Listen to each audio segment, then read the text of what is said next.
Hello বন্ধুরা, গীতা এলএলবির আজকের এপিসোডের কথা বললে এখানে দেখানো হচ্ছে যে পদ্মকে কল করার পর গীতা পদ্মর কাছে জানতে চাইলে যে সে কোনো বিপদে আছে কিনা। পদ্ম ভজনের ভয়ে কিছুই বলতে পারে না, কিন্তু পদ্মের কথা বলার ধরন দেখে গীতা বুঝে যায় যে পদ্ম নিশ্চিত কোনো বিপদে আছে। তাই গীতা পদ্মের বিয়েতে আসার কথা বললে পদ্ম ভজনের কথা মতো গীতাকে জানিয়ে দেয় যে দিদি আপনার আসার প্রয়োজন নেই, বড়বাবু আসলেই হবে।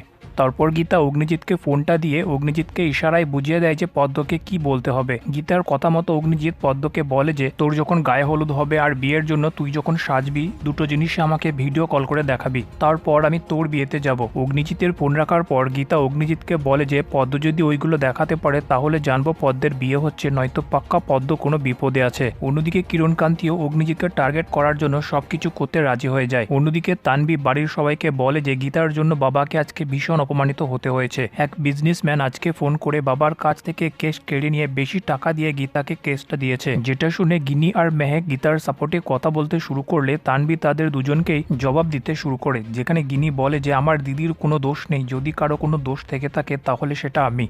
তখনই সাত্বিক এসে বলে যে তোমাকে সাজা তো দেওয়া হবেই এই বাড়ি থেকে ডিভোর্স দিয়ে বার করে। সাথে তানবিও গিনিকে বলে যে এই বাড়িতে তোমার মেয়াদ আর বেশি দিন নেই, কেসটা কমপ্লিট হওয়ার পরেই মুখার্জি বাড়ি থেকে তোমাকে ছুঁড়ে ফেলে দেওয়া হবে। কিন্তু গিনিও তাদেরকে জানিয়ে দেয় যে আমার ভরসা হচ্ছে আমার বোন যতদিন আছে আমাকে কেউ এই বাড়ি থেকে তাড়াতে পারবে না, আর তোমাদের দেওয়া এত কষ্ট সহ্য করার পর আমি এত সহজে এই বাড়ি ছেড়ে যাচ্ছি না। তারপর মেহেক আবার গীতার সাপোর্টে কিছু বলার চেষ্টা করলে তানভি মেহেকের মুখ বন্ধ করে দেয় আর বলে যে এবার যা কিছু করার আমাকেই করতে হবে। অন্যদিকে গীতার কথা মতো পঙ্কজ আয়া সেন্টারে পৌঁছে দেখে সেখানে তালা বন্ধ।